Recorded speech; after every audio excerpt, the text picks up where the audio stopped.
Hello guys, അപ്പോൾ നമ്മളിന്ന് വന്നിട്ടുള്ളതെന്ന് വെച്ചാൽ പുതിയ സാൻഡ്വിച്ച് ഉണ്ടാക്കാനാണ്. ഫസ്റ്റ് നമ്മൾ സവാളയൊക്കെ അരിഞ്ഞിട്ടുണ്ട്. ഇനി നമുക്ക് തക്കാളി അരിയാം.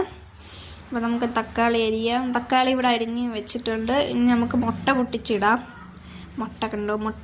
അപ്പോൾ നമുക്ക് 2 മുട്ടയും പൊട്ടിച്ചിട്ടിട്ടുണ്ട്. ഇനി മിക്സ് ചെയ്യണ മുമ്പേ നമ്മൾ 1 ടേബിൾ സ്പൂൺ ഉപ്പിടുക. ഉപ്പിട്ട് എന്നിട്ട് നല്ലോണം മിക്സ് ചെയ്യുക. മിക്സ് എന്നിട്ട് നമ്മളെ പുതിനയില അരിഞ്ഞിടുക. എന്നിട്ട് വീണ്ടും മിക്സ് ചെയ്യുക. മിക്സ് അങ്ങനെ ചെയ്തുകൊണ്ടിരിക്കുക. എന്നിട്ട് നമ്മൾ ഒരു പാനിൽ എണ്ണ ഒഴിച്ചിട്ട് അതിൽ മുട്ട ഇടാം. മുട്ടയുടെ ചേരുവകളെല്ലാം ഇടാം. ഇട്ടതിന് ശേഷം നമ്മൾ എല്ലാ ചേരുവകളും ഇടാം. അതിന് ശേഷം ഒരു സവാള എടുത്തിട്ട് റൗണ്ടായിട്ട് ഇങ്ങനെ അരിയുക. അങ്ങനെ നൈസിന് റൗണ്ടായിട്ട് അരിയുക. അങ്ങനെ എന്നിട്ട് അതുപോലെ തക്കാളിയും അത് റൗണ്ടായിട്ട് നൈസിന് അരിയുക. കാരണം നല്ല റൗണ്ടായിട്ട് വന്നിട്ടുണ്ട്. ഇങ്ങനെ അരിയുക. കണ്ട, ഇതുപോലെ ഇരിക്കണം. എന്നിട്ട് നമ്മൾ നേരത്തെ എടുത്ത് വെച്ചിരുന്നില്ലേ മുട്ട, അത് നമ്മൾ തിരിച്ചിടുക. അത് തിരിച്ചിട്ടപ്പം ഇങ്ങനെ ആരും വേറെ തെറ്റിരിക്കല്. തിരിച്ചിട്ടപ്പോഴൊക്കെ ഇങ്ങനെ ആയിപ്പോയിട്ടുണ്ട്.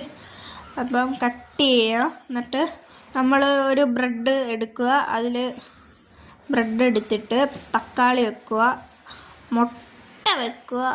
അയ്യോ കൈപുള്ളി ഒന്നുമില്ല. മുട്ട വെക്കുക, പിന്നെ സവാള വെക്കുക. ഒരു ബ്രെഡ് എടുത്ത് അടയ്ക്കുക, അമർത്തിയങ്ങ് വെക്കുക, പാനിലോട്ട് വെക്കുക. എന്നിട്ട് നമ്മൾ നെക്സ്റ്റ് ബ്രെഡും അതുപോലെ ചെയ്യണം. ഒരു ബ്രെഡ് എടുക്കുക, തക്കാളി ഇടുക, മുട്ട ഇടുക, സവാള ഇടുക,